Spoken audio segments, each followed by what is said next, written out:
Welcome to the Biz Easy Podcast, where small business is simplified for greater results. Brought to you by Resources and Development. Go to www.resources-development.com for help in taking your business to the next level. And now, help me welcome the host of the Biz Easy Podcast, Steve McCrillis. Welcome to the Biz Easy Podcast, your resource to help take your business to the next level. Coming to you from the great minds here at Resources and Development. My name is Steve, your host, as we learn how to stay better focused on the things that make you great. Now, I'd like to introduce you to my partner and our resident guru of coaching, our lead business coach, Skip Williams. Hey, thanks, Steve. You know, when I woke up this morning, Siri said to me, "Don't call me Shirley." Turns out I accidentally left my phone on airplane mode. No. Okay. How many people really enjoy the humor that we bring into our... I have to tell you, Skip, and for all our other listeners, I had a listener reach out to me and said, you know, you guys look like you're having a good time. Yes, solving problems and having a good time in the interim. Anyway, so what are we talking about today, Skip? What's the topic du jour? Du jour is the how to write a business plan. You know, Steve, in the old days, in the old days when you wrote a business plan, that sheer volume, that weight, that heft, it was important to kind of plunk down on the banker's desk. It kind of showed that you thought through all the details and showed your due diligence. Today, however, brevity is appreciated. The reader wants to get right to the heart of the matter. What are you looking to do? How much can it make? How are you going to capture the market? And who are the key people involved? And regardless of what order you put this information in, that's probably the order that they will read it in. You know, officially, there's about 11 sections to a business plan, and I'll just go through them quickly. The first one is the executive summary. This is first and foremost important section, summarizing everything that you hope to accomplish in the business. The second is the company legal description. This defines your company's legal status, corporate status. And then third, you want to go through what you're going to be selling, your products and services. So lays them out, what your offer is to your customers and clients. Next section is the business plan. This explains your plan for reaching, acquiring, and retaining customers for your business. Then there's the operational plan, number 5, that shows that you've thought through the logistics of actually operating your company, including hiring staff, shipping, storage, and more. Then there's the organizational management. That's number 6, the organizational structure of your company. What does the staffing look like? Who manages which teams, and so on. Next, number 7 would be the bios of key management. This would highlight the experience and the competence of the key leaders in your company. Let me interrupt for a moment, Skip. The bios of the key people, they each just put their resume in it, or do you recommend something other than that? It is tempting to do that, Steve, but I recommend you boil it down to a couple paragraphs on each person and really pick out the parts that really apply to the skill sets that are going to be needed for this particular business. Gotcha. Number 8 would be the personnel plan. This is a deeper dive into your plan for hiring and retaining the best staff to manage and run your company. Number 9 would be any intellectual property or other key assets that you may have to start with. What are the key assets in the company? Who has ownership of them? Even if that's just an idea that you have a legal claim to, list it in this section here. Number 10 would be the financial plan. This lays out the cost of everything mentioned in your previous sections, plus the plan for funding those to cover those costs, not to mention the projected revenue. And lastly, the appendix, number 11. This is just the nitty-gritty details that you can reference in the other sections of the plan. It would include tables, charts, budgets, and other hard figures. So that's a lot of content for a plan. Do you think wannabe business owners have thought through this volume of detail? I don't think they have before they start, but that is the purpose of that business plan, is to make sure you have kind of thought through the whole business model and who your customer is going to be and how you're going to make your money and so forth. So, so I think the business plan kind of forces you into that exercise. So, but today, Steve, I only wanted to focus on 4 parts that we previously mentioned, and keep in mind what they now call the one-page business plan. That's an exaggeration of how short it really needs to be, but the one-page business plan is becoming more and more popular. So if you focus on these 4 parts and add others as desired, then you should be fine for any lender or investor. So drilling down a little bit on the executive summary, this is one of the 4 key pieces of the business plan. It should be right there in the front of the document, first thing the reader sees. And in this section, we want to educate the reader. We want to tell them what the business will be selling, why you're different from your competitors, how you will capture your share of the marketplace, the size and the scope of the business, how much capital you're looking for, and probably most importantly, and probably the most difficult part of this section, is what's in it for the lender or the investor. Try to avoid the personal stories here and the history of how and why you found yourself in wanting to open this business. Instead, try to engage the reader, educate them about this business, and tell them what's in it for them. So this executive summary really is critical to boil it down and make a compelling offer as to why this business is worth investing in, why it's worth moving forward, and ultimately what your keynote elements are of the business. Would you agree with that? That's right. I mean, this is a marketing piece. You want to grab the reader's attention. You want to educate them about what you want to do, and you really want to tell them what's in it for them. That's right. Okay. So once they've read the executive summary, the next section typically they will go to is the financial plan. They want to know if this thing can make money. It's usually found towards the end of the document. It doesn't have to be, but it will most likely be the next section the reader flips to. So spend some time, make your numbers easy to read, make it comprehensive, make it compelling. If you've not read the blog on feasibility analysis called Ideas Are Easy, now would be a good time to go to resources-development.com to see why I recommend doing a complete feasibility analysis before writing a business plan, and then you can cherry pick the pieces out of that feasibility study to be the financial section of your business plan. And that feasibility study will allow you to dial in the optimal model, a business model, the size, the offering, the pricing, etc.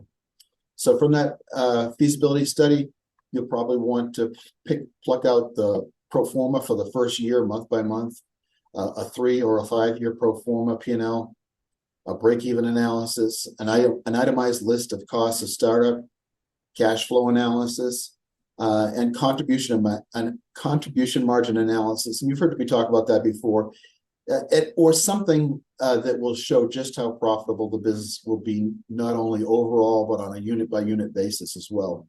And those would be my prime pieces to put in there for the inclusion in the business plan to make up the financial section. So keep in mind, you want to be conservative with your projections, but not too conservative, because as the reader will probably discount your numbers anyway. So I would argue that this is probably the most critical factor for a business owner, especially when securing financing, because you have to demonstrate, and you mentioned the term pro forma. For those who don't know what pro forma means, it's basically a forecast of future numbers, particularly revenue, your cost breakdowns, and the profit that is expected from the business. But you have to demonstrate that the business itself can pay back the investor. Would you agree? That's right. The investor needs to know there's enough money in this, not only for yourself, but also for them as well, that they're going to get paid back, they're going to get what they promised, and if it's an investor, hopefully this will be a lucrative investment for them as well. Absolutely. Then once they've seen the numbers, they see how profitable it can be. Probably the next question in their mind is, how are you going to capture your share of the marketplace? Excuse me. So if we've done our work properly, that's what they're saying to themselves. This looks profitable, but I wonder how they're going to get all those sales. So this is where they're going to flip to next. Providing marketing demographics is pretty typical in a business plan, and they can be useful for showing just how little a percentage of the population you need to sell to in order to hit your numbers. But more importantly, you want to show them why your offer is more enticing to the buyer than any of your competitors? What makes you special in the marketplace? How do you plan to reach those buyers? What will your message to those buyers be? Spend some time here, because this will be the beginning of your business, your marketing plan that you'll need on a day-to-day basis going forward. So you might as well spend the time here. It'll convince the reader, and it'll give you a head start later on. So, but don't be afraid to be specific and detailed as possible in plans to reach and to sell to your market. Many prospective business owners have a "if I build it, they will come" mentality, and this thinking is deadly, Steve.